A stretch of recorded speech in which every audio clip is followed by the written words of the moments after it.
네. 그럼 시간이 됐으므로 시작하도록 하겠습니다. 오늘 방송은 그냥 이러니까 훨씬 더 낫죠. 예, 카메라 고정이니까 긴장 안 하셔도 됩니다. 그냥 목소리는 원하시면 변조해 드리겠습니다. 네. 안녕하세요. 네, 박재호 작가님의 전시에 함께 와주셔서 감사합니다. 오늘 이 시간은 박재호 작가님의 이야기를 직접 듣고 작품에 대한 생각과 이야기를 듣는 소중한 자리입니다. 지금부터 박재호 작가님을 모시도록 하겠습니다. 큰 박수로 맞아주십시오.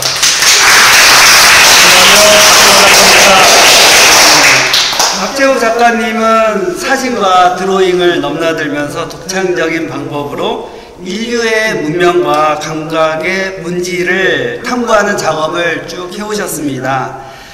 오늘 오브젝션 시리즈 중심으로 그 철학과 시각 이야기를 나누어 주실 것입니다. 그래서 지금부터 이야기를 들으시면서 하실 질문 좀 메모하셨다가 궁금하신 거 유감 없이 얘기해 주시면 되고, 박재호 작가님의 능력은 아무리 우문이라도 해도 현답으로 만들어내는 능력이 있는 분이시니까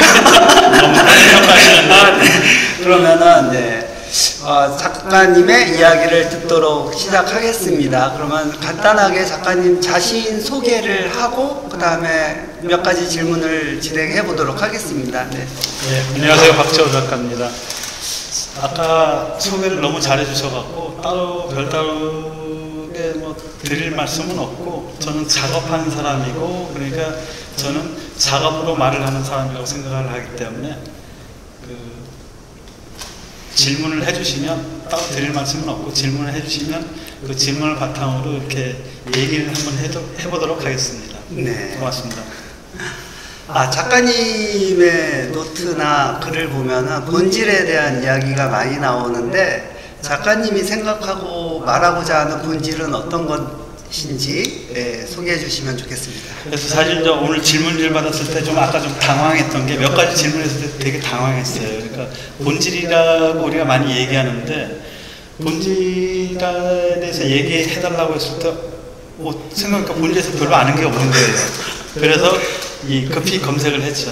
검색을 해서 그 중에 이제 간단히 소개를 드리면, 어떤 것이 그것으로서 존재하기 위해서 없어서는 안 되는 것들이라고 얘기를 하는데, 이렇게 생각해 보면 본질의 다른 말은 근본, 원리, 개념, 속성 이렇게 얘기가 될 수 있겠지만, 제일 공감이 가는 말이, 본질이 없다면 X는 X가 될 수 없다라는 말이 있더라고요. 그러니까 사실 본질은 어떤 것을 구성하는 가장 기본적인 것이라고 생각이 되는데, 그러면 제 작업에 있어서 본질은 뭔가라는 부분에 대해서 같이 이렇게 생각을 해보게 되면요, 저는 지금 세 개의 작업을 놓고 얘기를 하는데, 이 옵세션인 런던은 런던에서 5년 동안 살면서 제가 바라봤던 런던이라는 그 본질을 어떻게 해석을 할까라고 했을 때, 런던이라는 도시 자체는 도시의 기능이나 이런 걸 다 떠나갖고, 런던을 가장 결정짓는 가장 본질적인 요소는 런던에 거주하는 사람이라고 생각을 했거든요. 그래서 그 사람들의 행태라든가 그런 부분을 사진적으로 분석을 해서 이렇게 내놓을 수가 있다면 런던의 본질을 알 수 있지 않을까라고 생각을 했었고, 방법론으로서는 고고학자들이 사용하는 그 방법론을 사용을 했습니다. 그래서 저의 자신 정체성을 비주얼 아키알리스트라고 얘기하는 부분도 사실 그런 맥락이 있고요. 그리고 또 사과 작업 같은 경우는 우리가 인류 문명을 구성하는 3대 요소, 3대 본질을 신화, 종교, 과학이라고 하더라고요. 그러니까 그래서 우리가 3대 사과라고 얘기할 때, 아담과 이브의 사과, 뉴턴의 사과, 그리고 또 이 페리스의 황금 사과, 이 그리스 로마 신화에 나오는 그 세 개의 사과를 가지고 이렇게 얘기를 하는데, 근데 과연 그 본질이 이 인류 문명의 본질이 그 세 개일까라고 이렇게 해서 찾아보니까, 문학에는 카프카의 변신에 나오는 사과가 있고, 철학에서는 그 스피노자가 얘기하는 내일 지구가 멸망하더라도 한국에 사과나무를 심겠다는 얘기는 결국 인류 희망에 대한 끈을 놓지 않겠다는 얘기거든요. 그리고 또 세잔의 사과도 물론 있고, 그리고 갑자기 기억이 안 나네. 이 윌리엄 텔의 사과도 있고, 백설공주의 사과도 있고, 또한 튜링의 사과도 있고, 튜링은 사실은 이 2차 세계대전에 중대한 공을 세웠지만 결국에는 동성애자라는 그것 때문에 중성화 주선을 받거든요. 그래서 튜링은 본인이 가장 여자답게 죽겠다라는 생각으로 이 사과에다 청산가리를 직접 넣어서 그 사과를 먹고 죽습니다. 근데 튜링의 사과, 이 인류 문명을 구성하는 여러 가지 요소 중에 12개의 사과가 존재하더라고요. 그래서 일단은 3개의 사과, 아담과 이브의 사과, 뉴턴의 사과, 그래서 황금 사과에 대한 작업은 어느 정도 끝났는데, 끝나고 난 다음에 이제 그 다음 하고 싶은 작업이 문학 속에 이제 카프카의 사과에 대해서 작업을 하고 싶었는데, 사진이 가지는 이 특징적 한계 때문에 굉장히 접근하기 풀어내기가 어렵더라고요. 그래서 고민을 한 게, 그렇다면 그림으로서 한번 풀어보자라고 생각을 했었는데, 그 그림, 예술작품이라고 사람들이 생각하면 되게 어렵게 생각하는데, 왜 점선면이냐면, 우리가 그린다는 행위, 그러니까 옛날 알타미라 동굴벽화라든가, 또한 그 아이들의 낙서, 화가들의 그림, 이 모든 부분이 사실은 점선면에서 시작을 했어요. 그 점선면이 가장 그림의 기본적인 본질이라고 얘기를 하는데, 이 점선면의 본질에 대해서 칸디스키가 또 이야기를 한 부분이 있는데, 칸디스키는 약간 다른 방향으로 얘기를 했는데, 어쨌든 제가 생각하는 이 그린다는 행위 본질, 그린다는 행위 자체가 아티스트들이 갖고 있는 이미지 언어라고 생각을 했기 때문에, 제가 생각하는 본질은 그 세 가지 방향, 그 세 가지 맥락에서 생각을 했습니다. 좀 이따 다시 자세히 말씀드리겠는데, 점이 갖고 있는 본질, 그 선이 갖고 있는 본질, 면이 갖고 있는 본질, 이 부분은 굉장히 깊게 철학적으로 들어갈 수 있지만 여기서는 그렇게까지 들어갈 필요는 없고, 이런 부분이 있다는 부분만 일단 이야기하고 다음으로 넘어가겠습니다. 네. 이렇게 박재호 작가님이 어리석은 질문을 아주 현명하게 대답을 해주시니까 궁금하신 거 있으면 나중에 또 정리해서 말씀해 주시면은 좋은 얘기 말씀 들으실 수 있을 것 같습니다. 네. 그리고 그리고 작가님의 이야기 중에서 감각하는 것이 곧 존재한다는 말이 있었던 것 같은데, 감각한다는 것이 곧 존재한다라는 것을 어떤 의미를 갖고 있는지 말씀해 주시면 좋을 것 같습니다. 사실은 이 감각하는 것이 존재한다라는 그런 부분은 현상학의 가장 기본적인 명제입니다. 그러니까 그 전까지 데카르트가 나는 생각한다, 고로 나는 존재한다, 이런 부분도 있지만 그 부분은 사실은 현대와는 잘 맞지는 않고요. 그 데카르트의 그 이성이 생각하기 때문에 존재한다라는 그 부분은 저는 동의하지 않습니다. 왜냐하면 저는 이제 현대를 살아가는 사람이고, 그리고 제가 감각하는 그 모든 것이 존재한다고 생각하는데, 여기서 제가 생각하는 감각이라는 것은 단순한 신체의 감각이 아니고, 어떤 감각을 함으로써 내 의식과 세계와의 관계를 연결시켜서 탐구하는 그런 걸 전 감각이라고 얘기를 하거든요. 단지 이게 여기 있네, 없네, 이런 부분이 아니고, 이게 여기 존재하고, 존재하면서 나와 어떤 상관관계를 가지는지, 내가 갖고 있는 내 작업의 세계가 어떻게 연결이 되는지, 그런 부분을 저는 감각이라고 하거든요. 그러니까 단순히 그냥 센세이션이라는 개념이 아니고, 이 감각을 통해서 우리는 세계를 이해하고 받아들인다는 그런 맥락에서 감각하기 때문에 곧 내 자신이 존재한다라고 얘기를 했던 겁니다. 네. 그러면 박재호 작가님이 생각하기에 어떻게 보면 약간 인식에 가까운 얘기 같은데, 인식이라는 부분과 감각이라는 부분은 어떻게 구분지어서 얘기할 수 있을까요? 제가 생각할 땐 인식의 다른 말은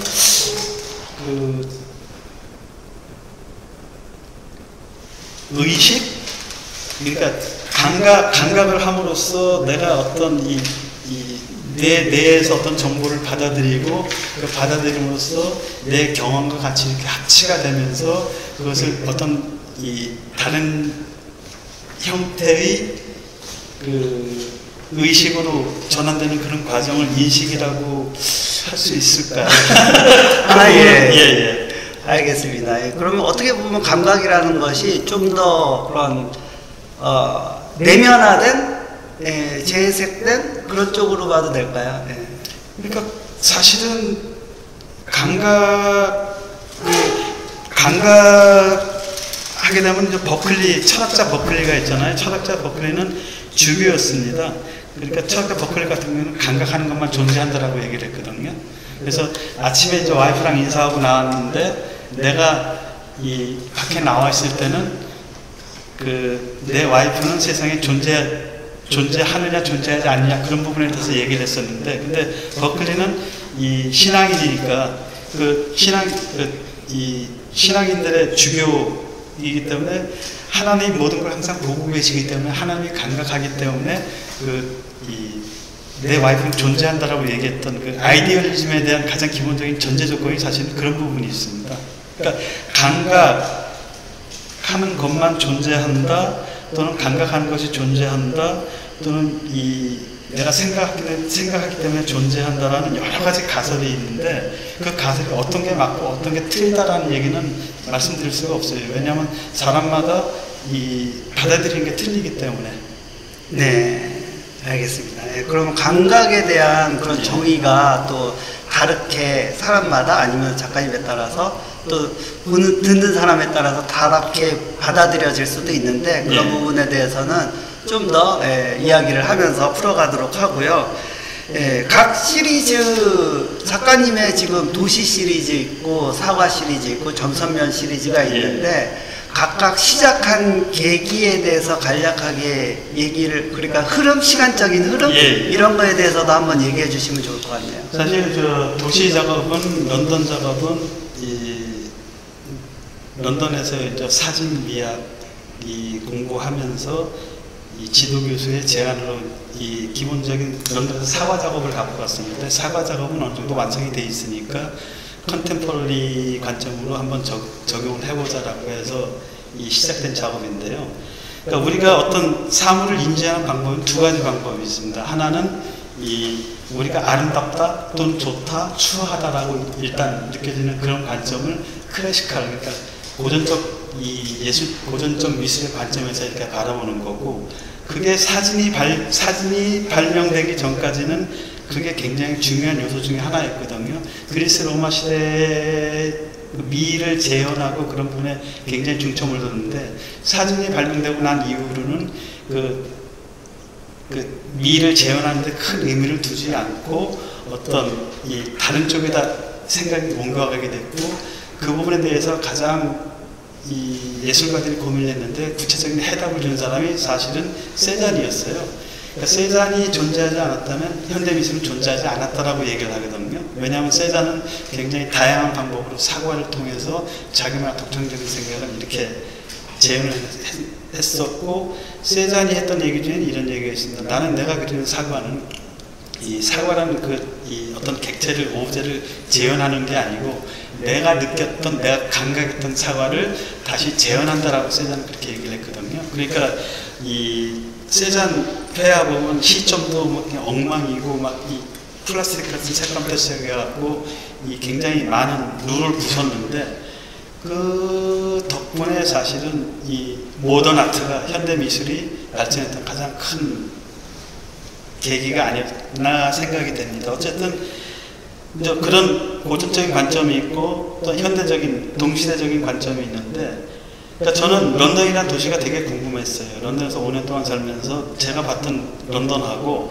실제 런던하고 많이 갭이 있더라고요. 그러면 런던이라는 도시를 어떻게 표현을 해야 되나라고 생각을 했을 때, 결과적으로는 어떤 책을 읽은 적이 있는데, 그 쓰레기가 어떤 그 본질을 대변한다는 얘기가 많이 있더라고요. 그래서 왜 쓰레기가 쓰레기가 어떤 것을 본질을 대변한다라고 해봤을 때 공감이 가는 게, 우리가 먹고 버린 음식물 쓰레기라든가 또는 우리가 필요 없어서 버린 그런, 그 당시에 필요했겠지만 필요가 없어서 버린 그 오브제 자체가 사실은 그 어떤 그 거주민들의 이 껍데기, 드러난 껍데기 또는 본질이 아닐까라고 생각이 돼서 도시 쓰레기를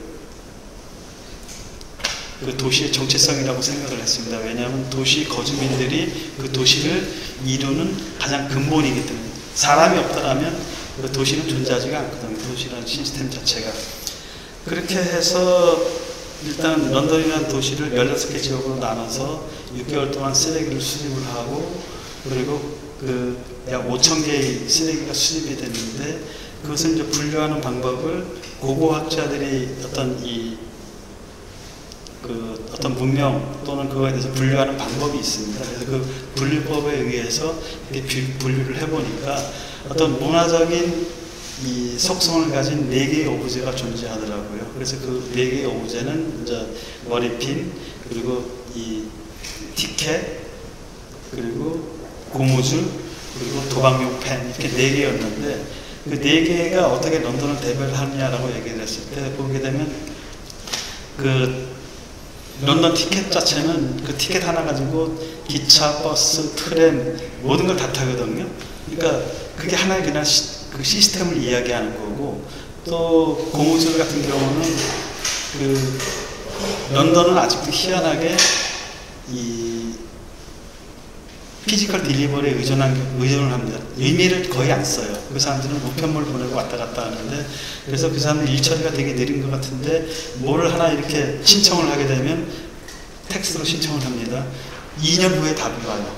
근데 2년 후에 답이 와도 잘 알 거야, 그지? 응? 런던에서 살아봤으니까. 2년 후에 답이 와도 틀림없이 답이 옵니다, 걔들은.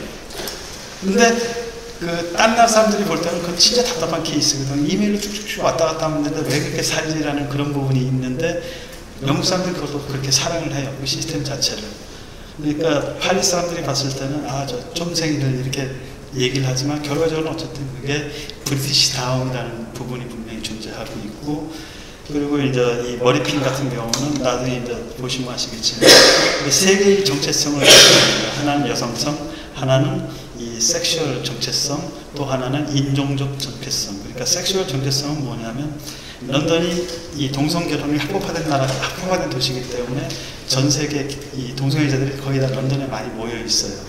근데 이제 그 사람들이 모여서 살다 보니까 특히 드래퀸이라고 그래서 여장남자들이 많은데 여장남자들이 이렇게 지나가고 나면 머리핀이 툭툭 떨어지는 경우가 되게 많아요. 이 남자들이 이게 억세니까. 그러면서 특히 소호 같은 데, 소호는 게이촌이거든요. 소호는 거기 가면 소호 가보면 머리핀이 한 10분 정도 주스면 머리핀을 이만큼씩 주세요. 또 그리고 유태인 정착촌이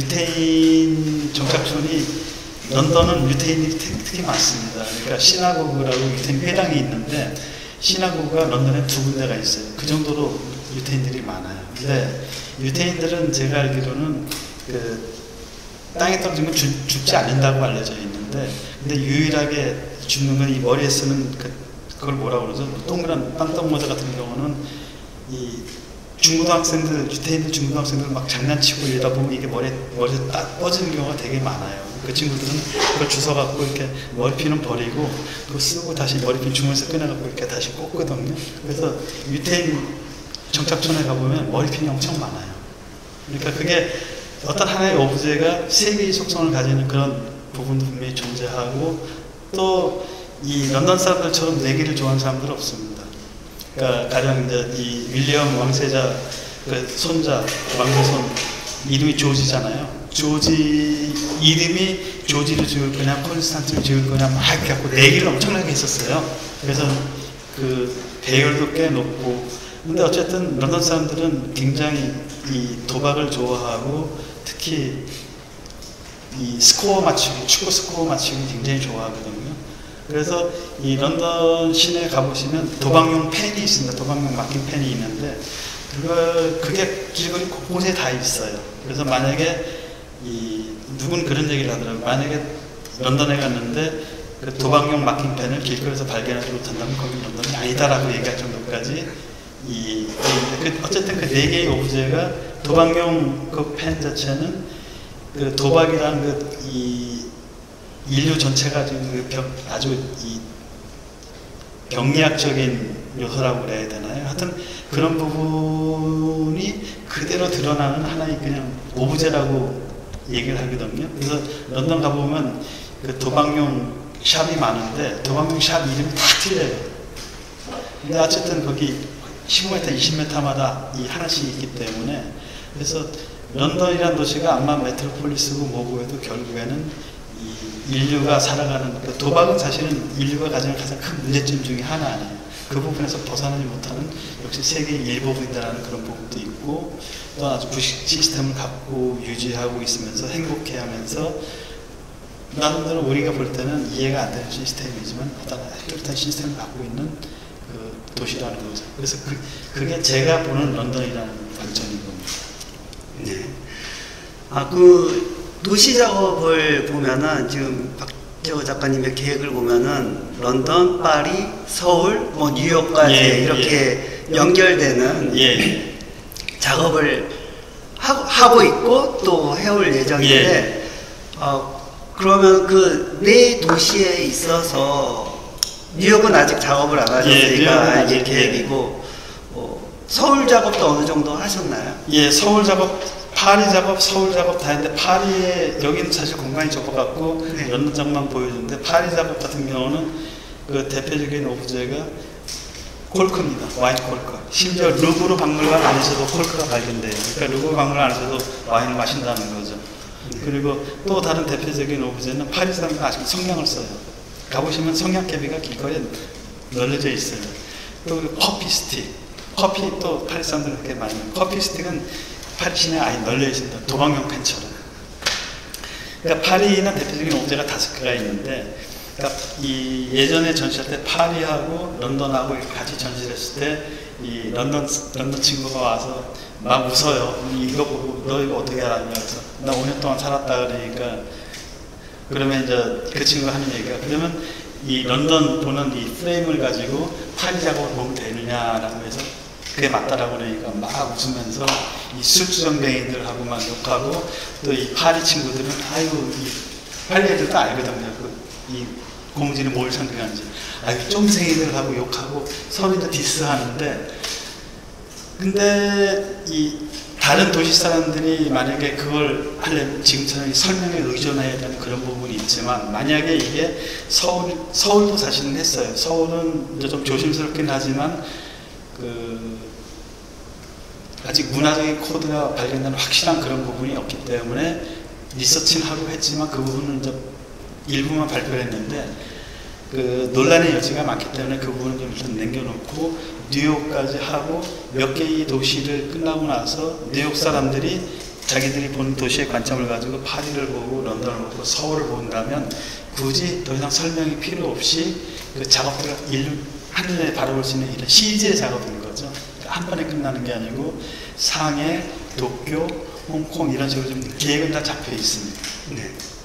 서울 작업이 참 궁금했는데 논란의 여지가 있어서 아직 발표하기 애매하다고 하시니까 서울 작업은 제가 여태까지 리서치한 결과는 돈, 섹스, 먹는 거 외에는 이 그러니까 이 문화적인 코드를 가진 오브제를 발견을 못했어요. 제가 발견을 못한 건지 아니면 제가 그 로직을 바꿔야 되는지 그 부분에 대해서 이제 다시 한번 고민을 해봐야 되는 문제가 아닌가 생각이 됩니다.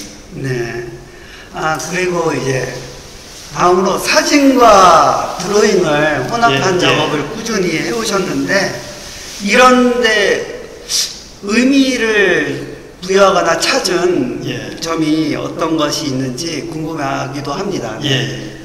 그래서 사실은 우리가 많이 쓰는 단어 중에 이제 얘기하고 싶은 게 승고하고 시뮬라크라는 말을 되게 많이 쓰거든요. 근데 시뮬라크는 플라톤이 제일 처음 얘기했던 거고 근데 이제 플라톤이 얘기했을 때는 굉장히 네거티브한 의미로 얘기를 했었는데 현대에 와서는 이제 많이 달라졌죠. 시뮬라크 자체는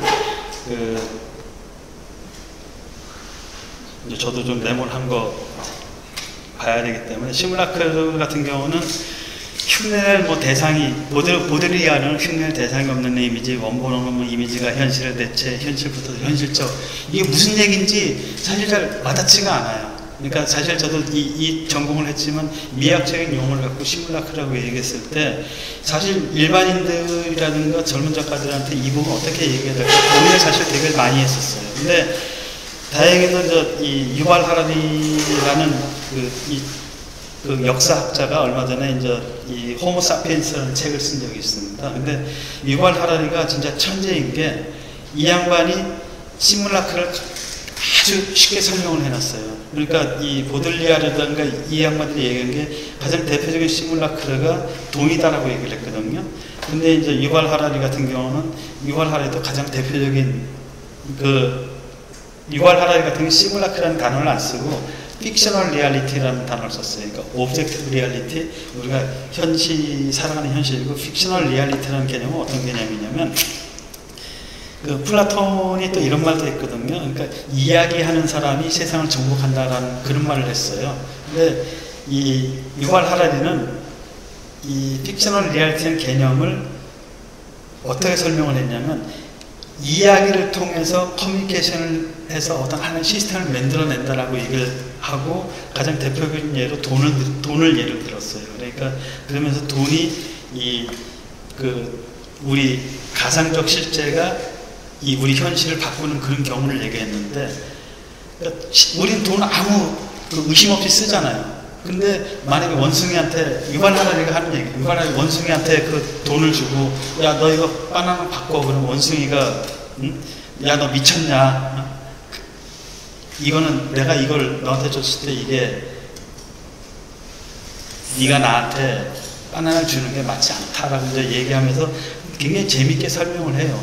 그러면서 그 개념을 픽셔널 리얼리티라고 얘기하고, 인권도 픽셔널 리얼리티, 인권도 사실은 시뮬라크거든요. 유엔도 이 픽셔널 리얼리티, 유엔도 마찬가지로 이 시뮬라크에 속한다고 얘기를 하고, 그러니까 우리가 생각하는 법 시스템, 나라, 금융 시스템, 이 모든 걸 다 시뮬라크라고 얘기를 하는데, 유발 하라리 같은 경우는 그 픽셔널 리얼리티라고 설명을 하거든요. 그랬을 때 어떤 부분이 좀 더 쉽게 이렇게 적용이 됐을까라고 했을 때, 제가 지금 픽셔널 리얼리티라는 개념을 시간이 많지 않기 때문에 간단히 설명을 드렸는데, 이 부분이 훨씬 더 쉽게 설명이 되고 쉽게 받아들일 수 있는 부분이거든요. 그래서 저는 굳이 이 시뮬라크라는 어려운 단어를 쓰는 것보다는 차라리 그냥 픽셔널 리얼리티, 오브젝티브 리얼리티, 그러니까 인권, 그러니까 법이 사실 사람들의 행동을 강제하고 이런 시스템 자체가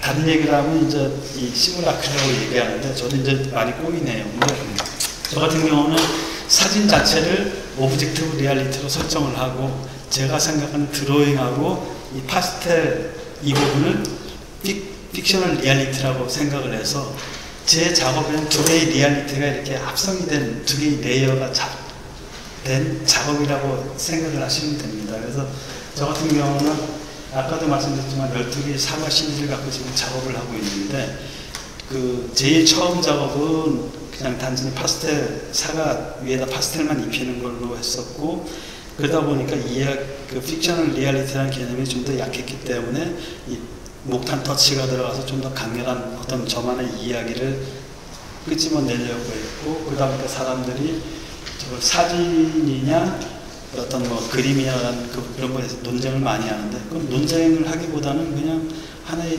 제가 만들어낸 시스템이라고 이해를 해주시면 될 것 같습니다. 사과라는 개념은 사과라는 작업은 그런 개념으로 이루어진 작업이라고 생각하시면 될 겁니다. 네. 조금 이제 그 사진에 드로잉을 하는 게 두 개념이 만난다는 점에 대해서는 작품을 보면서 이해할 수 있는데 많은 도움이 될 것 같습니다. 여러분들도 보시다가 궁금하신 거 있으면 또 질문하시도록 하시고, 그러면은 이 시뮬라크라고 하는 작업이 그 두 가지 개념으로 이렇게 이 설명을 해주셨는데, 그 작동하는 거에 대해서 예를 들어서 지금 그 국가라는 개념이라든가 예. 뭐 돈이라는 개념이라든가 이런 것들이 작동하는 건 어느 정도 시간이 흘렀고 또 그 어떤 권력이라든가 위력이라든가 그런 힘이 있기 때문에 그걸 작동을 하는 건데 예, 작가님은 이거 어떻게 작동이 될 거라고 되고 있는지 될 거라고 생각하시는지요? 그러니까 시뮬라크 같은 건 하나의 시스템이라고 그냥 이성적인 시스템이라고 그냥 간단히 얘기하면 전혀 이 원래 시뮬라크가 보들리아르가 얘기했던 개념하고 많이 틀리지만 제가 이해하는 시뮬라크라는 개념은 하나의 어떤 시스템, 그러니까 그리스 로마 신화 자체 그 자체도 하나의 이야기로 이루어진 하나의 시스템이라고 보거든요. 그리스 로마 신화에 얼마나 많은 개념이 나옵니까? 이지스라든가 판이라든가 이 페닉이 사실은 그 판에서 나온 단어, 사실 모든 우리가 아는 컨셉추얼한 개념이 그리스 로마 신화에서 나오는데 그게 한 번에 이루어진 게 아니고 수십 세기에 걸쳐 갖고 이루어졌으면서 그게 하나의 시스템화된 거거든요. 엄격히 얘기하면 그리스 로마 신화 자체도 하나의 시뮬라크라고 생각하시면 얘기가 굉장히 그거되고 이 유발 하라리 같은 경우는 종교, 그리스 로마 신화 이런 부분을 전부 다 픽셔널 리얼리티라고 정의를 했어요. 이야기로 이루어진 하나의 가상현실이라는 개념으로 정의한 거죠. 그래서 저 같은 경우는 이 영상을 보신 분들한테는 테드 영상을 참고하라고 하고 싶습니다. 테드 영상 중에 유발 하라리가 이 픽셔널 리얼리티하고 오브젝티브 리얼리티에 대해서 아주 쉽게 설명을 해놓은 부분이 있어요. 이 부분에서 픽셔널 리얼리티라는 개념만 분명하게 본인이 정립이 된다면 보드리아르가 얘기했던 그 시뮬라크에 대한 자신만의 정의를 분명히 할 수 있지 않을까라는 생각에서 사실은 이런 말씀을 드리는 겁니다. 네. 유튜브에서 유발 하라리 테드라고 치면 그 개념의 영상이 나옵니다. 한번 검색해서 보시도록 하고, 그럼 이 동시대 미술에 있어서 이 동시대, 지금 미술은 이제 동시대 미술로 많이 갔지 않습니까? 그리고 그 위에 박재호 작가님도 어떻게 주자라고 하는 그런 느낌을 받고 있는데, 의미 있는 태도를 어떤 것인지 작가님의 의미 있는 태도에 대해서 간략하게 얘기해 주시면 좋을 것 같습니다. 그래서 저도 오늘 아침 이 의미 있는 태도라는 이 글을 받고 되게 당황했어요. 이게 뭐지? 전혀 모르는 개념인데. 그래서 인터넷에서 찾아봤어요. 근데 인터넷에서 찾아보니까 이제 많이 쓰이는 말이더라고요. 동시대 미술에 대한 의미 있는 태도가 무엇인가라고 하는데 뭐 혼종성을 수용하고, 혼종은 혼종성, 이렇게 어려운 단어를 쓰는지 모르겠어요. 다양성을 수용하고 이러면 될 텐데, 그러니까 여러 가지 찾아보니까 여러 가지 다양한 장르들이 이렇게 모이는 거. 그러니까 사진하는 사람 사진, 난 사진하니까 너 다른 작업하니까 빠져, 이게 아니고 모든 이 장르 간의 이렇게 이 융합에 대해서 오픈 마인드를 유지하고 또 적극적으로 새로운 가능성을 탐구하면서 그 새로운 개념 또는 역사적 정의에 대한 개방적인 태도를 가지고 또한 동시에 비판적인 태도를 가진 게 의미 있는 태도라고 얘기하는데, 말을 왜 이렇게 어렵게 했는지 모르겠어요. 그냥 저는 이렇게 이 포스트 모던이냐 이 모던이냐 요즘 이렇게 되는데, 포스트 모던의 특징은 다양성을 얘기하거든요. 다양성은 어떤 걸 얘기하냐면, 다양성을 얘기하는 가장 큰 이유는 대서사, 그러니까 그리스 로마 신화라든가 하여튼 역사, 그런 부분이 포스트 모던 시대에서 다 무너졌어요. 다 무너졌는데, 그러므로써 소서사에 집중하는 게 포스트 모던에 맞는다고 얘기하는데, 소서사는 뭐냐면 굳이 얘기하자면 그냥 자기만의 일기, 어떤 한 사람의 작은 개인 이야기에 우리 집중을 해서 거기에 몰입을 하는 게 오히려 포스트 모던 시대에는 맞는 작업 태도라고 얘기하는 게, 전 그 부분에 되게 동의하는데, 아마 그냥 동시대 미술의 의미 있는 태도라는 말보다는 그냥 저는 우리가 포스트 모던 시대를 살고 있으니까 그 다양성을 존중하고 그 다양성을 대변하는 이 대서사가 아닌 소서사에 우리가 집중해서 오히려 작은 데서 의미를 찾아가는 게 이 동시대 미술에서의 의미 있는 태도가 아닌가라고 저는 그렇게 개인적으로 생각을 합니다. 네. 저도 검색하다가 만들어낸 질문이라. 근데 동시대 미술에 있어서의 작가의 그 태도는 굉장히 중요할 것 같아요. 그래야지 동시대 미술을 한다라고 얘기할 수 있는 거고, 동시대 미술에 있어서 현대 살아가면서 동시대 미술을 전혀 무시한다면은 완전 과거의 사람이고 현재를 사는 사람이 아닐 수 있기 때문에 동시대 미술을 항상 유념해야 된다고 생각합니다. 작가님은 작가노트에 항상 스토리텔러라는 말을 넣었는데, 그 스토리텔러로서 현대사회에서 예술가의 역할은 어떻게 생각하시는지 간략하게 말씀해 주시면 좋겠습니다.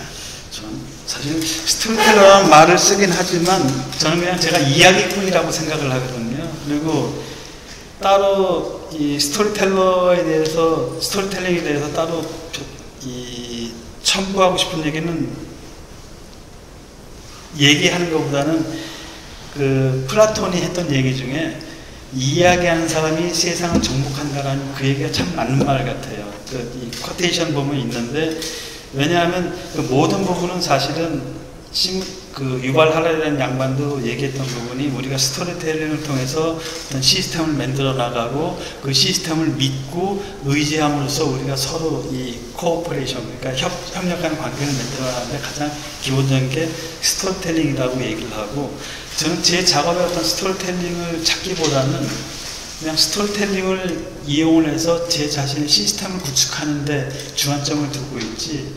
그러니까 저 같은 경우는 그냥 단지 제 작업의 사과 작업을 통해서 두 개의 리얼리티가 있는데, 그 오브젝트 리얼리티는 사진이고, 다시 말씀드리면 이 픽셔널 리얼리티는 파스텔 드로잉하고 목탄 드로잉이다라고 얘기했는데, 저도 제 나름대로 스토리텔링을 통해서 만들어 나가는 과정이 있기 때문에 그게 이거다라고 얘기하기보다는 이 어떤 작업을 보고서, 제 작업을 보고 사람들이 의문을 가지고 이게 뭐지라고 생각한다면 저는 그게 성공한 작업이라고 생각을 하거든요. 그래서 제가 가끔 하는 말이 그리거나 사진 찍는 건 내 맘, 보는 건 네 맘이라고 얘기하는 경우가, 왜냐하면 로랑 바르트가 작가의 죽음을 통해서 얘기했듯이 어떤 이 관객 앞에 어떤 작업이 던져졌을 때 작가의 역할은 거기서 끝이다라고 얘기를 하거든요. 그러니까 로랑 바르트가 이 작가가 얘기하는 의도는 뭐냐면, 작가가 어떤 작업을 내놓더라도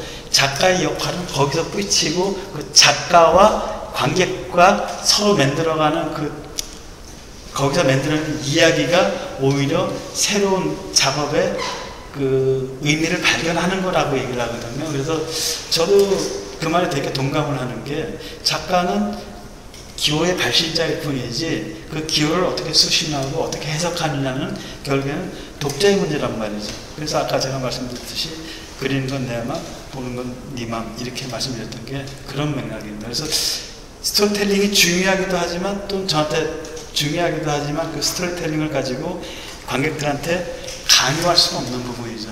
제가 하는 역할은 여기까지고 그 이유는 독자의 역할인 거죠. 네. 작품은 그 감상자가 만들어가는 것이라는 말이 있어요. 네. 작가는 그냥 내놓을 뿐이고, 그 다음으로서 작품이 더 유명해지거나 더 가치 있게 되는 거는 감상자가 만들어가는 것이라고 또 생각을 하거든요. 네. 그래서 지금부터 관객분들이 이 작품을 더 돋보이게 만드는 질문을 기대하겠습니다. 네, 질문하시면 좋을 것 같습니다. 네.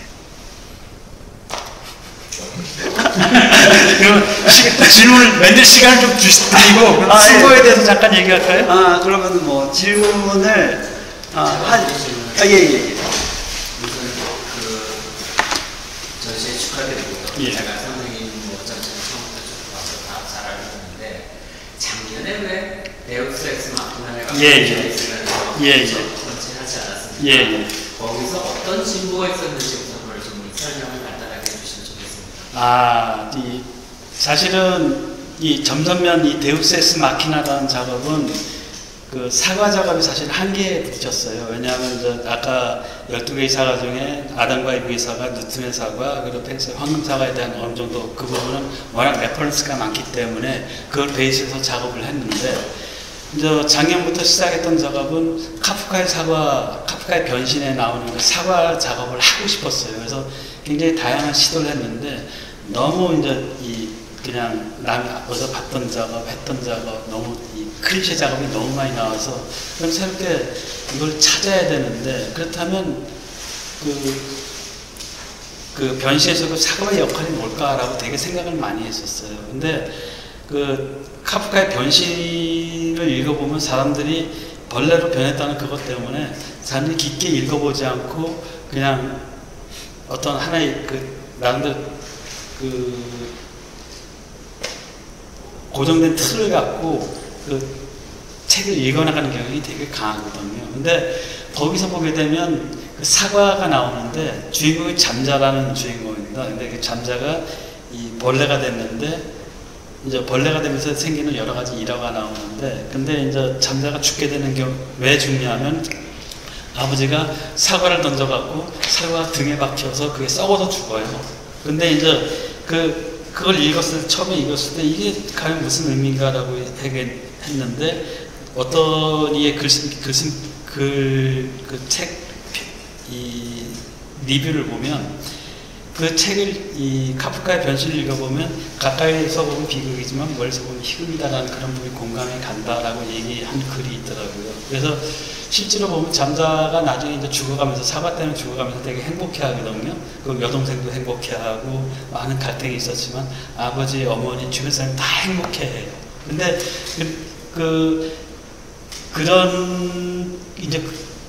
그래서 이제 거기서 떠올린 단어가 데우스 엑스 마키나라는 개념인데 데우스 엑스 마키나는 연극에서 영웅영어인데 막 갈등이 절정에 닿았을 때 갑자기 만들어진 신이 딱 나타나고 모든 그냥 문제를 한 번에 해결하는 그런 이 연극 장치를 데우스 엑스 마키나라고 하는데 그 사과가 결국에는 데우스 엑스 마키나는 존재가 아닌가라고 생각이 돼서 그렇다면 이 데우스 엑스 마키나라는 개념을 아까 튜링의 사과를 했을 때 튜링도 되게 행복했거든요. 독사가 먹으면서 영국 정부는 더 행복했죠.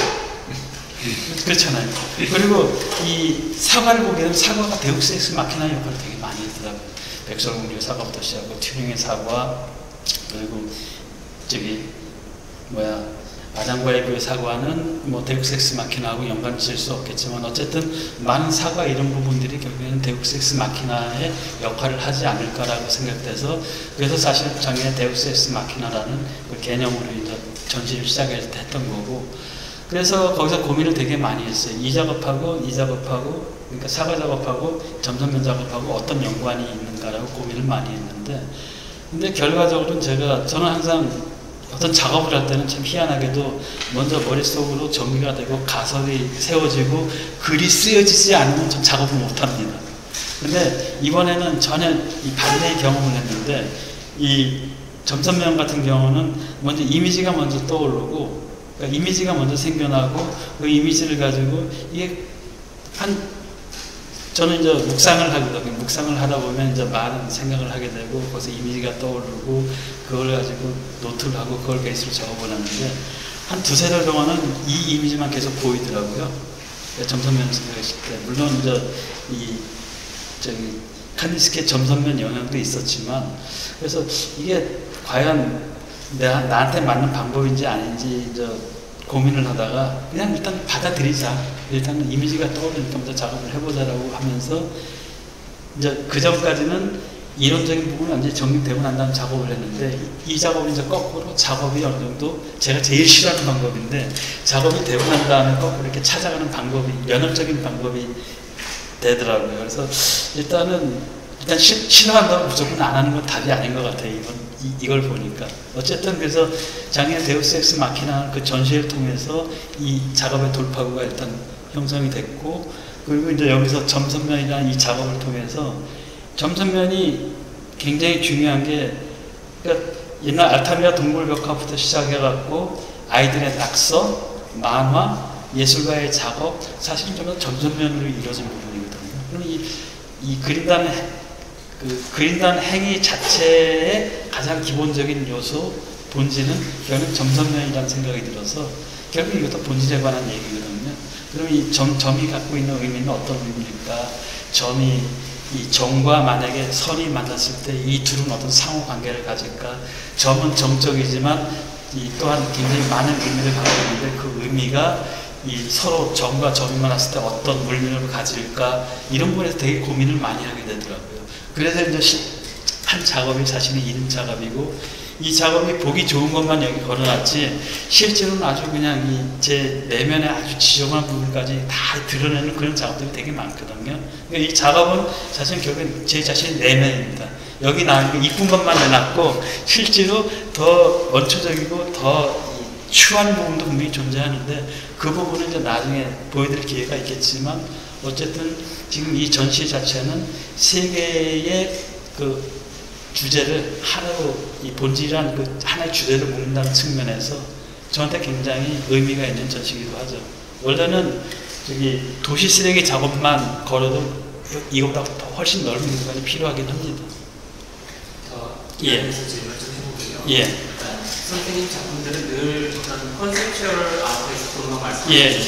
시작이 작품이 이렇게 예. 구체화됐는데 감각적인 거에서 시작해서 했던 게 참 좀 달라지셨네 하는 예. 느낌이 좀 들고 저도 신기해요. 자, 그 다음에 또 같이 이제 이어서 질문드릴게 지금 작년까지는 다 목탄으로 작업하셨거든요. 예. 근데 올해는 얼핏 우리가 유화로 하셨다고 예. 작품이 달라진 것 같은데 예. 뭐 무슨 이 차이가 있습니까? 그러니까 유화물감이나 목탄이나 가장 기본적인 재료입니다. 유화물감이 사실 요즘 화학용품을 만들지만 예전에 유화물감은 보석 같은 걸 갈아서 기름에다 개갖고 썼거든요. 그러니까 인류가 유화물감의 유화물감의 가장 기본적인 엑시블랙이라고 있습니다. 송진을 태워갖고 나오는 그 껌덩이에 갖고 만든 게 유화물감이거든요. 그러니까 이 유화물감도 가장 우리 인류가 사용한 가장 기본적인 원재료 중에 하나입니다.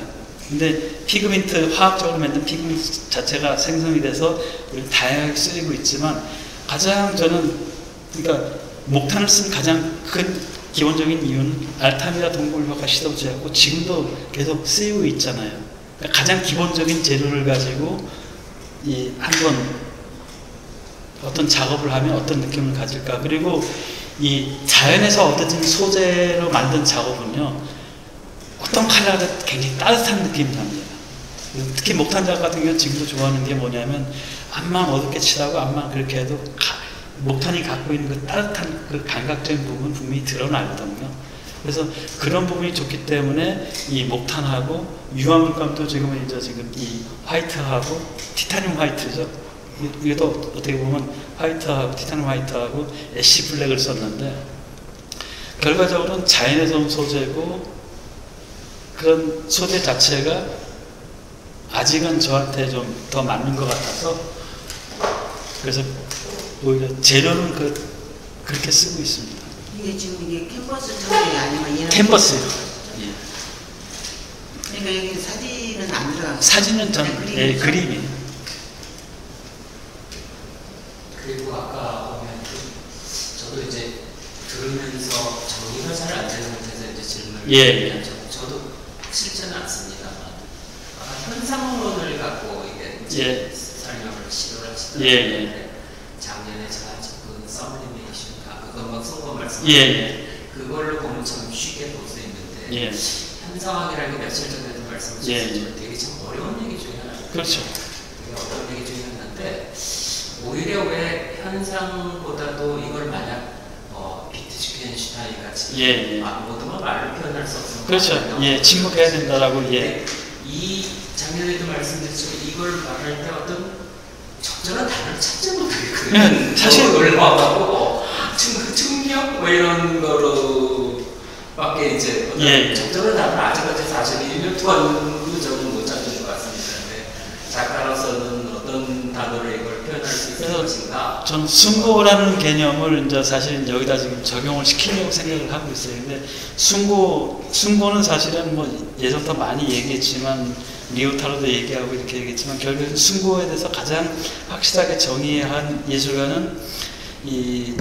서브라임스 나우라는 그 이름이 기억이 안 나네. 지퍼. 그 양반이 제일 먼저 그 개념을 정리했고 그거를 받아서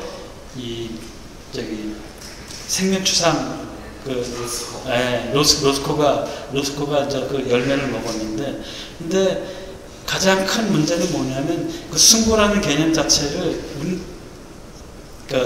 이 공부하는 사람들이 되게 어렵게 설명을 해요. 근데 우리가 누구나 아는 승부는 이 설명은 금방 설명될 수 있는 승부가 뭐냐면 프란다스 얘기 다 아시죠? 그럼 네로가 나오고 파트로스가 나오잖아요. 마지막에 네로가 어디서 죽어요? 그 삼면론가로 예, 루벤스 작품 중에 그 디센트라는 작업이 있습니다. 그러니까 이 미술가들이 가장 사랑하는 주제가 최후의 만찬, 라스트 서퍼, 어센트, 디센트. 어센트는 뭐냐면 예수 십자가에 달리신, 디센트는 십자가에서 내리는 거거든요. 근데 네로가 죽은 건 그 그림 앞에서 죽어요. 진짜 그러니까 네로가 그렇게 보고 싶고 그렇게 했던 그 그림 안에서 네로가 느꼈던 그 부분이 전 승부가 아닌가라고 생각을 하거든요. 그러니까 가령 이 칸트가 뭐 얘기했고 인간이 받아들일 수 없는 어떤 그거 왔을 때 그 한계치를 넘어갔을 때 자기 순고를 느낀다, 불쾌하면 순고를 느낀다고 하는데, 근데 문제는 뭐냐면 약 20여 년 전에 이 설문조사 어떤 리서치 결과가 나왔는데 중세 사람들의 평생의 삶이 현대인의 하루 만의 삶보다 정보가 적다라고 그래요. 그러니까 그 사람들은 실제로 예전에 이 순례제에 가서 그 그림 안에서 거의 이 간격을 겨워갖고 그걸 숭배한 사람도 실제로 있었다고 그래요. 그러니까 그 통전적으로 그 미술품에서 무너지는 경우가 되게 많았다고 하거든요. 근데 지금은 그런 게 어디 있어요? 그러니까 지금 뭐 그냥 좋네 그걸로 끝이잖아요. 왜냐하면 정보가 너무 많고 그런 경험이 많기 때문에. 그러니까 또 다른 전혀 좀 다른 맥락의 얘기지만 류미에르 형제가 처음에 영화 상영할 때 기차가 달려오는 걸 달려오는 장면이었잖아요. 그때 사람들 반응 교수님 아시죠? 의자 앉았다 도망갔어요. 기차가 달려오니까 진짜 기차가 달려오니까 도망갔거든요. 사실은 어떻게 보면 그것도 일종의 승부 서브라임이라고 얘기하기도 해요.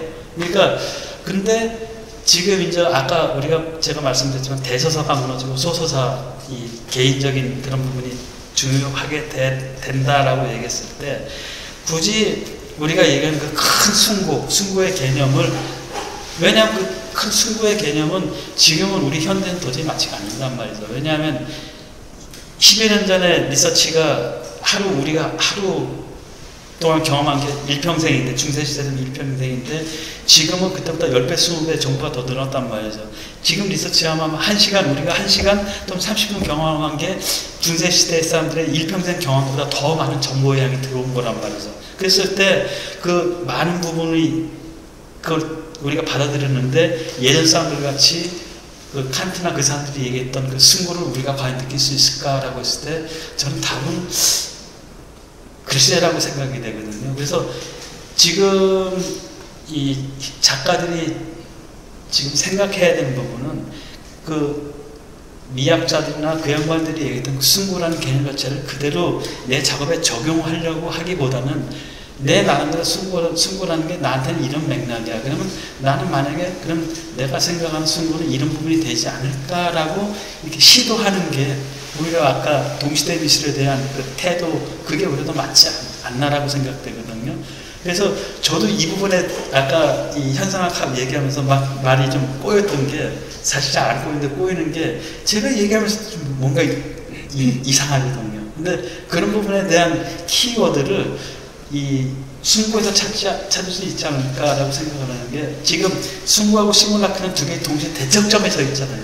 근데 시뮬라크는 쉽게 설명을 할 수가 있어요. 왜냐하면 이성적인 부분이 되게 강하니까. 이성적인 부분, 그 경험적인 부분도 사실 시뮬라크는 그렇게 중요하지 않다고 생각하는데 승부 같은 경우는 이 감정적인 부분하고 경험적인 부분이 같이 합쳐져서 하나의 어떤 이 감각하는 그 부분이 되어 있기 때문에 그 부분은 작가 자체가 개인적으로 고민해서 풀어나가야 될 문제라고 생각을 하고, 그리고 저는 개인적으로 모든 작가는 이 철학가가 될 필요는 없지만 많이 띵커해야 된다고 생각을 하거든요. 왜냐하면 동시대 미술을 하는 작가들이 생각을 안 하고 남들이 만드는 그 규범 갖다 그대로 적용한다면 그건 뭐 우리가 얘기하는 옛날 그 아름다운 미만 추구하는 클래시컬 형식은 자기들은 그 컨템포러리라고 얘기하는데 저거는 방법이라든가 개념 자체는 그냥 옛날 뭐 리오타르가 만들어놓은 순고, 그러니까 바넨 누먼이 만든 순고,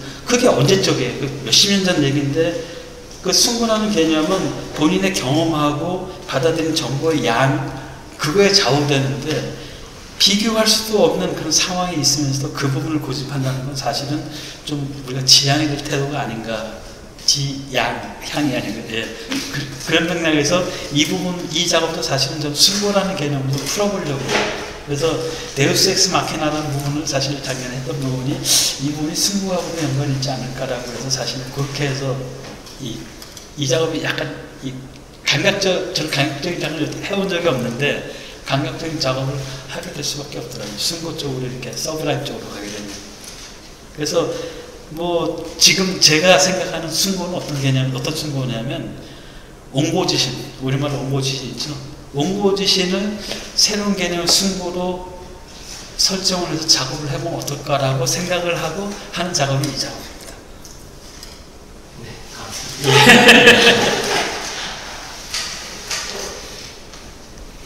네, 또 질문 있으면은 또 제가 질문을 생각하면서 제 머릿속에서 질문을 정리하면서 이 질문 자체가 좀 궤변 같다는 느낌이 좀 들기는 했는데요. 일부러 뭐 꼬려고 한 게 아니라 정리가 안 되기 때문에 그러면 일단 먼저 좀 양해 말씀드리고요. 저는 원래 공학을 전공한 사람이거든요. 아까 말씀 중에 본질이라는 그 언급을 하셨는데 공학에서는 또는 과학에서는 본질이라는 말을 잘 안 쓰는 것 같아요. 지금 곰곰이 생각을 해보니까 공학이나 과학에서는 어떤 개념 또는 정의를 가지고 얘기를 하지 본질이라는 얘기를 안 하거든요. 그 공학과 과학에서 얘기하는 개념과 정의는 거기는 사람이 빠져요. 누구나 보더라도 동의할 수 있는 공통적이고 객관적인 내용으로 만들어내는 게 개념과 정의거든요. 그리고 그 개념과 정의를 바탕으로 현상과 현상들 사이의 상호작용을 데이터를 표현을 하던 수학적인 수식으로 표현을 하던 그렇게 기술을 해나가는데, 이제 제가 사진을 통해서 예술 쪽으로 이제 한 발짝을 들여놓으면서 본질이라는 얘기를 듣기 시작했는데, 본질은 단어의 뜻 자체는 말 그대로 본질이잖아요.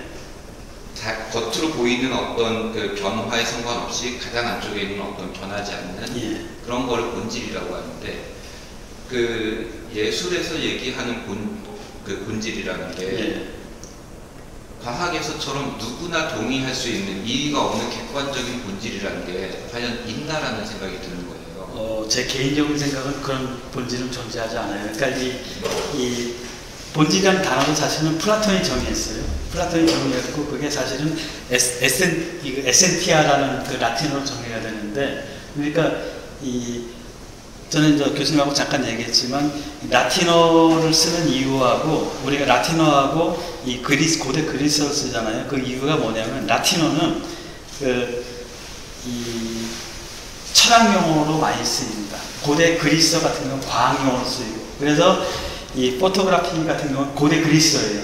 고대 그리스어하고 이 라틴어를 쓰는 이유가 뭐냐면, 죽은 언어이기 때문에 뜻이 변하지 않아요. 뜻이 고정이 돼 있어요.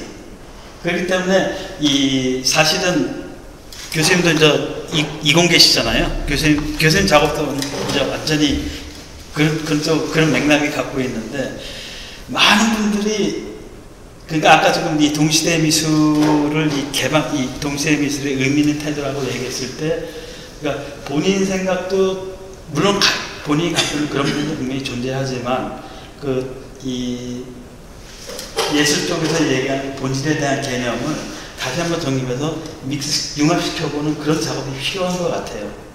그러니까 사실 절대 객관적, 주관적을 얘기하는데, 철학에서 얘기하는 이 주관적이라는 거는 객관적이라는 건 주관을 가정한 객관이라고 얘기해요.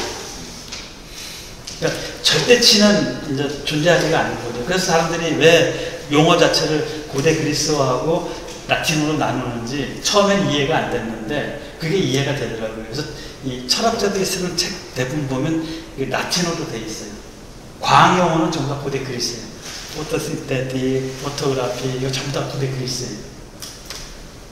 그러니까 이 다른 분야에 있던 분들이 이쪽에 접근을 하게 되면 그래 황희정선 같은 태도가 필요하지 않을까 싶어요. 너도 옳고 나도 옳다. 그러니까 그러면 내가 생각하는 이 아까 금방 말씀했던 것처럼 본질은 이런 개념인데 절대적이고 절대 변하지 않는 그런 부분인데 그러면 예술 쪽에서 얘기하는 그 본질은 뭘까? 예술 쪽에서 얘기하는 것은 결국은 개념적인 부분이고 그럼 결국은 플라톤에서 온 거거든요. 그러니까 모든 이 철학은 플라톤의 주석이라는 말이 있듯이 플라톤이 사실 기본적으로 다 해냈던 말이죠. 그러면 이 플라톤은 그거를 그냥 에센시아 이 라틴어로 하면 에센시알 거예요. 아마 그렇게 정의했는데 그걸 따져보면 그 이 그리스에서 얘기하는 그 본 단어하고 틀려요. 그 흔히 얘기하는 우리가 쿵푸툼이란 그 쿵푸툼이란 단어가 사진을 사는 쿵푸툼이란 단어를 다 알잖아요. 쿵푸툼이 그 라틴어거든요. 근데 고대 그리스에는 이 쿵푸툼이란 같은 맥락의 단어가 있어요. 누구나 다 아는 단어입니다. 트라우마하고 쿵푸툼하고 동의어예요. 근데 이건 제가 주장하는 게 아니고 그 라칸에 대한 책에 보면 그게 나와요. 그러니까 고대 그리스어로 했을 때는 이 쿵푸툼이지만 무언가 찔러갖고 우리를 자극시키는 어떤 것이라고 이 라틴에서는 정의하고 그 고대 그리스에서는 트라우마 어떤 실질적인 그걸 위해서 생긴 결과물을 얘기하는데 똑같은 개념을 라틴에서 쿵푸툼 고대에서는 트라우마라고 했거든요. 그러니까 이 두 개를 다 이 생각하고 융합하는 그런 부분이 필요하지 않을까라고 저는 개인적으로 생각을 해요. 답이 됐는가 모르겠네요.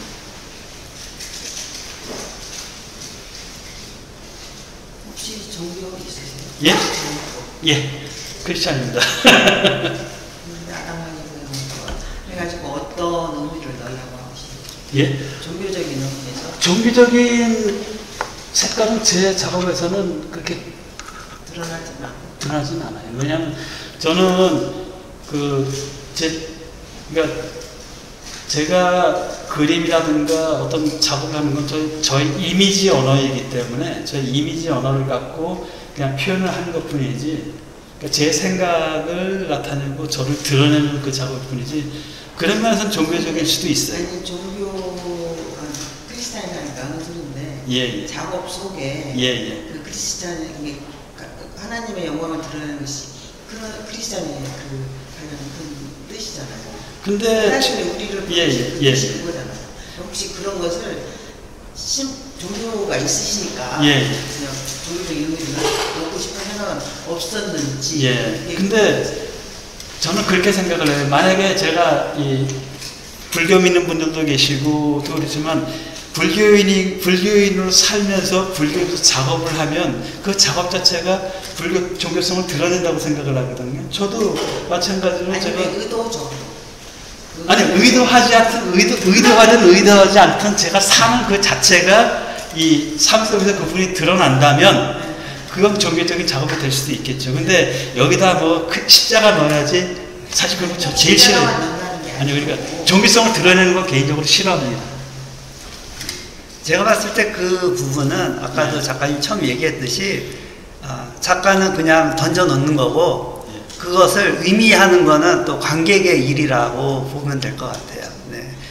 그러니까 그 숭고라는 그 단어가 어떻게 보면 종교적인 단어. 아니요, 전혀 종교적인 단어 아닙니다. 숭고. 라고도 볼 수도 있지 않을까요? 예, 근데 이게 보는 관점에서 틀린데 원래 미학적 용어 서브라이트라는 단어 자체는 전혀 종교적인 그런 부분이 아니고 영어 말고 우리말로 숭고하면 좀 약간 그런 용어가 아주 우리말로 숭고는 없어요. 우리말로 숭고는 없고 한자로 차용을 해왔기 때문에 그 개념 자체가 이렇게 들어갈 수 있는데 근데 사실 저는 우리가 어떤 단어를 쓰느냐에 따라 갖고 이 머릿속에 행동 양식 그런 부분이 정의된다고 보거든요. 그래서 저는 사진이라는 말을 너무 싫어해요.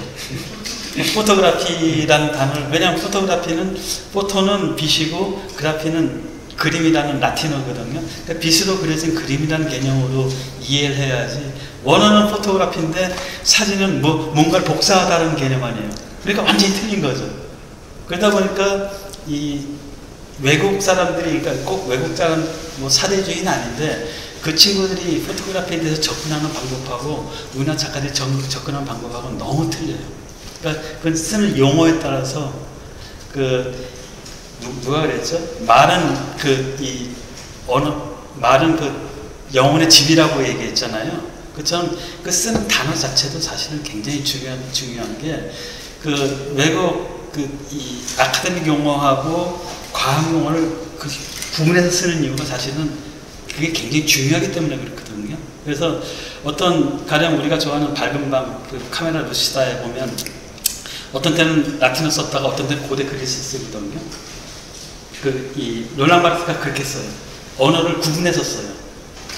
그리고 이 현상학이라고 얘기하는 거하고, 그러니까 이 후기 구조주의, 뭐 무슨 주의 이거하고 현상학은 과학의 영역입니다.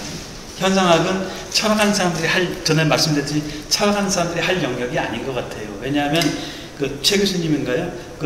뇌과학 하신 분들이 현상학에 대해서 너무 잘 이해하고 계셔.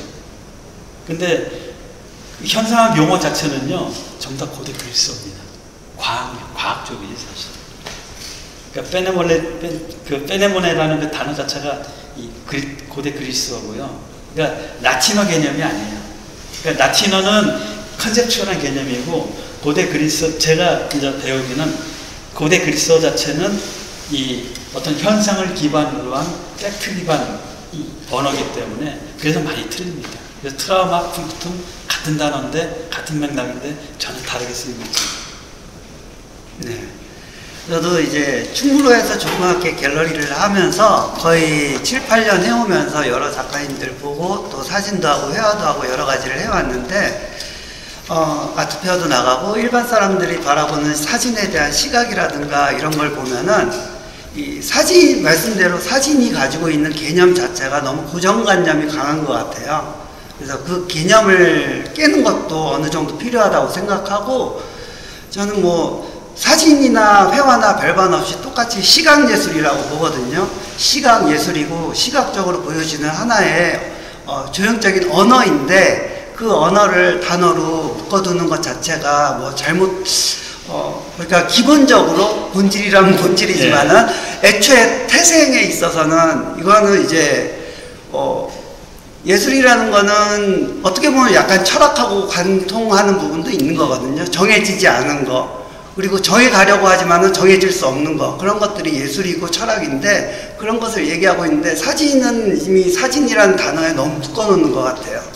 예, 그래서 박재호 작가님의 작품도 보면은 그냥 예술적으로 시각 예술로서 보면 되지 어떻게 사진이냐 아니냐 그런 선입견을 갖고 볼 거는 아니라고 생각합니다. 저는. 예. 또 질문 있으시면은. 나작가님. 저 너무 늦게 와서 요약해달라고 하고 싶은데. 박재호 작가님 말씀해 주신 듯이 항상 뭐 이렇게 키가 크게 요약을 해가지고 한 줄로 요약해 주시려니까 뭐 지금 질문을 할까. 예. 근데 말씀 다 하셨어요? 뭐 이렇게 숭고 말씀. 좀 전에 나왔죠. 예, 숭고, 그러니까 우리가 미학에서 얘기한 숭고는 우리의 상상력을 초월하는 어떤 것을 의미하기도 하고, 이성적으로 온전히 파악할 수 없는 경이로운 무언가를 마주했을 때 그 불쾌가 나중에 쾌감이 되는 그런 걸 얘기하는데 말이 참 어렵지 않아요? 저는 이런 표현을 너무 싫어해요. 이런 표현 너무 싫어하고, 그래서 저는 숭고를 어떻게 설명할까 고민을 하다가 그냥 네로가 루벤스 그림 앞에서 그냥 너무 보고 싶어. 그 앞에서 행복하게 죽었다라고 생각을 해요. 그리고 예전에 이제 그 기록들을 가끔 이렇게 보면 순례 와서 루벤스라든가 그 사람 그림 앞에서 너무 감동받아갖고 심장마비로 죽었다는 그런 글도 본 적이 있거든요. 그러니까 그 사람들은 그냥 아주 우리가 지금 현대인이 봤을 때 화장실도 없고 수도 없고 막 그냥 완전 쓰레기 같은 그런 삶에 살면서 갑자기 그걸 봤을 때 받아들이는 감동은 상상도 못할 거 아니에요.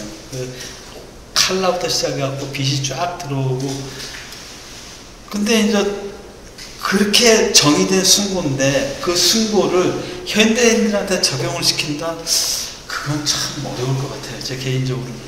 점점 강해져야 되겠죠. 그 역치가 점점 올라갈 것 같아요. 근데 예. 그러니까 그래서 사람들이 마약에 그 하고 그 이제 사실은 얘기가 좀 마크 로스코가 결국은 자살한 이유가 이 바네 뉴먼, 저 개인적으로 이 바네 뉴먼이 서브라임에서 나오니까 숭고에 대한 개념을 정리하고 그 바네 뉴먼은 그 처음 그 그린 날짜까지 기억해요. 그리고 선을 그었는데 유튜브에 찾아보시면 나옵니다. 선을 그었는데 이게 왜 내 마음에 남는지 모르겠다. 그래서 6개월간 고민하고 생각했는데 나중에 그 자기 그림 안에 그 선 자체를 지퍼라고 생각을 하고 그래서 그 안으로 들어가는 그런 경험을 했다. 이런 얘기가 나오거든요. 그러니까 결국에는 그렇기 때문에 바네 뉴먼 이 시리즈 작업을 보면 계속해서 뭔가 조금씩 이게 변하고 이렇게 되는데 그 바네 뉴먼의 서브라임에서 나오라는 그 글을 가지고 이 마크 로스코는 진짜 완전히 그냥 진짜 잘 상업적으로 성공을 했고 근데 결국에는 그 한계를 넘지 못하고 본인 스스로 삶을 마감하잖아요. 그러니까 저는 개인적으로 그 그러니까 이 감성적인 작업을 하든 이성적인 작업을 하든 기본적으로 안에 어떤 부분, 안에 그 어떤 중심축이 분명히 존재해야 되지 않을까라고 개인적으로 생각을 합니다. 그래서 사실은 이렇게 인터넷 유튜브로 이렇게 방송을 하고 사실 제가 제안을 드렸던 거는 이런 고민을 하는 작가들이 좀 더 도움이 됐으면 하는 마음에서 사실은 이렇게 제가 관장님한테 제안을 드렸던 거고요. 그리고 우린 동시대 미술을 하는 사람이고 물론 그 뭐 리오타르라든가 이 사람이 정의했던 거 뭐 시몰라크가 어떻고 승부가 어떻고 그런 부분 되게 중요해요. 근데 그 부분을 본인에 맞게 본인 재해석을 해서 자기 작업에 어떻게 적용을 시킬까 하는 그런 고민을 했으면 하는 마음에서 사실 이런 말씀을 드리는 겁니다. 물론 그 부분은 교수님 너무 잘하시고 계시고요. 질문 하나 예. 아니 로스코 작품은 이 사람은 자기 작업을 보면서 숭고를 느끼기를 바랬잖아요. 예. 저는 로스코 작품에서 숭고를 느껴본 적이 정말 없어가지고. 예. 근데 뭐 환경에 대해서 작업을 한다 그래서 작품 자체가 환경적인 건 아니잖아요. 예. 그렇죠? 예. 정말 그 환경을 해치는 소재로 작업을 해서 많이 보여드리고. 박정우 작가님 숭고에 대해서 작업을 하신다고 하셨는데 이 작품 자체가 숭고해지기를 바라는 건지 아니면은 이 작품이 하고 있는 얘기가 숭고라는 거를 얘기하는 거에서 그냥 그 정도까지 뭐지 그게 좀 그러니까 이 작업에 숭고라는 개념을 어떻게 적용할까 고민을 하는데 그래서 저는 그 숭고라는 개념 자체를 옹고지심 그러니까 옛것을 새롭게 해서 다시 새롭게 봄으로써 다시 새롭게 한다는 그 개념을 적용해 볼 수 있지 않을까라는 생각을 가지고 숭고라는 개념을 지금 저는 이 서브라임, 그러니까 네오 서브라임이라는 개념을 좀 정의해 나가는 과정을 이 작업을 통해서 지금 하고 있다라고 이제 말씀을 드리는 거죠. 이 작업이 숭고라고 말씀드리는 건 아니에요. 그러니까 이 작업, 어떤 작업은 어떤 작업은 막 숨막힐 정도로 답답한 작업도 있거든요. 근데 이렇게 그냥 멍하니 바라보면 어떤 때는 숨통이 트이는 경험도 가끔을 해요. 그리고 저 같은 경우는 숭고를 느껴본 적이 있어요. 숭고를 느껴본 적이 어떠냐면 전 날짜도 지금 기억하는 게 제가 영국 이제 석사 과정에 입학한 게 2011년 9월 25일 날 영국에 입국을 했거든요. 그래서 26일 날 수업을 하고 첫날 수업을 하고 바로 그 다음날 런던 내셔널 갤러리 가서 24, 25, 26일 날 3시쯤에 제가 그렇게 보고 싶었던 그림 레오나르도 다빈치의 앙굴의 성모라는 그림이 있어요. 그 그림 앞에 가서 딱 앉았는데 저는 굉장히 냉소적인 사람이거든요. 근데 눈물, 콧물이 그냥 걷잡을 수 없이 쏟아지는 거예요. 그러니까 왜 그런지 모르겠어요. 한 2시간 동안 이렇게 울었는데 그 당시에는 2011년도에는 미술관에 가드들이 있어갖고 떠들지도 못하게 했고 뛰지도 못하게 했고 사진도 못 찍게 했거든요. 가드가 딱 가만히 보더니 수건 툭 던져주고 그리고 가드라고 이렇게 2시간 동안 그렇게 하고 난 다음에 이게 뭐지? 왜 나한테 이런 경험이지? 그런 경험은 사실 처음이었어요. 그러니까 미술품 그렇게 보면서도 그래서 이 나중에 이렇게 생각하면 이제 이 서브라임에서 나오라는 바넨 뉴먼 글을 읽고 나서 그럼 내가 그때 느꼈던 게 그 당시에 레오나르도 다빈치 작품 안에서 그렇게 무너졌던 게 저 굉장히 이성적인 사람이라고 생각했는데 그게 완전히 무너졌던 게 결국은 승부가 아니었나라는 그런 생각을 해요. 근데 물론 그런 경험을 누구나 다 할 수는 없었을 거예요. 근데 왜 저도 마크 로스코 작업을 계속 봤거든요. 마크 로스코 작업 그거 보세요. 이게 뭐야? 계속 그러니까 승부를 그렇게 경험을 했으면서 왜 어떤 작업 앞에 가서는 그렇게 무너지고 그렇게 되면서 또 어떤 작업 남들이 다 울고불고 하는데도 그냥 무덤덤하고 그렇지 그거는 그 승부라는 그 자체에 대해서 생각을 좀 달리하게 됐던 게 그 승부라는 그 경험 자체는 어떤 개인의 경험하고 개인의 생각, 사상, 교육 모든 부분이 통합돼서 드러나는 부분이 아닌가라고 생각을 하는데 마크 로스코 같은 걸 좀 효과적으로 그걸 해냈을 거라고 생각은 해요. 근데 뭐 레오나르도 다빈치도 안 그래서 뭐 그 작업을 통해서 뭐 승부 그런 부분을 전하려고 하지는 않았을 거 아니에요. 근데 어쨌든 저는 그 작업 앞에서 완전히 무너졌었거든요. 그 경험이 사실은 그 경험을 이 작업을 통해서 보여주고 싶다? 그건 오만이죠. 그거를 그러니까 이 작품을 승부로 설명할 필요는 없을 것 그렇죠. 같아요. 예. 관객이 승부를 느낄 수도 있다. 이렇게 하면 끝이에요. 그러니까 저는 그 부분은 어떻게 하든 동시대 미술을 하는 사람으로서 여기에 또 하나의 레이어로서 추가해주고 싶다라는 그런 바람을 얘기한 거지 이 작품을 통해서 승부를 드러내고 싶다? 그건 망발이죠. 주로 점선면 매우 점선면 그렇습니다. 작가님들 작업할 때 계속적으로 작업을 할 수 있는 게 어떤 감동이라든가 어떤 동기라든가 열정이라든가 그런 것이 있어서 꾸준히 하게 되는 것인데 일반 사람과 작가의 차이는 그거 같아요. 그런 감동이나 열정은 누구나 느낄 수는 있지만은 얼마나 꾸준히 할 수 있는가 그리고 그것을 증명하기 위해서 얼마나 노력을 하는가 그 차이가 있는 것도 같아요. 그런 측면에 있어서 저 사과 작업은 거의 20년 했잖아요. 20년 했습니다. 진짜 존경할 수밖에 없는 그런 부분이고, 마찬가지로 여태까지 말씀하신 것을 다 보여주고 증명하려고 이 작업을 꾸준히 해오신 것 같은데, 앞으로도 꾸준히 작업을 하시리라고 믿고, 네. 그리고 또 질문 있으시면 질문 받고요. 본인의 그 만족도는 세 가지 시리즈 중에서 어떤 것이 제일? 열 손가락 깨면서 안 아픈 손가락 똑같아요. 네. 똑같은 일은 없을 것 같아요. 아니, 똑같아요. 진짜요? 네. 그래서 저는 이 런던 도시 작업은 철저하게 이성적인 작업이에요. 진짜 이성적인 작업이고, 그건 로직을 짜고 그 로직대로 움직이고 어떤 로직을 적용에 따라 갖고 결과가 틀려지거든요. 통계 갖고 이렇게 장난하는 것처럼 저 갖고도 장난할 수 있어요.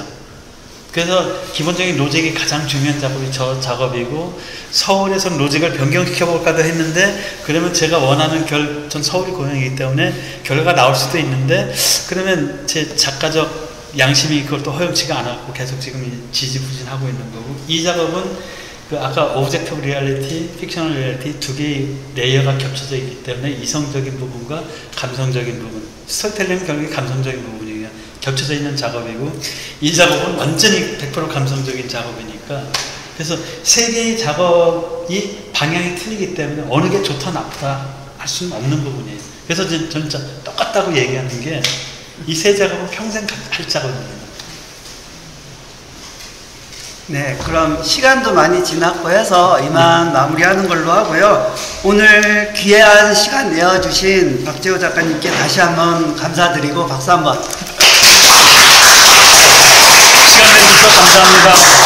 그리고 오늘 대화가 이 작가님의 작품을 감상하는데 더 도움이 될 수 있기를 바라고, 이후에는 이제 자유롭게 관람하시고 작가님 계실 때 질문하시면 좋겠습니다. 지금까지 비움갤러리 대표 김상균이었습니다. 감사합니다. 감사합니다.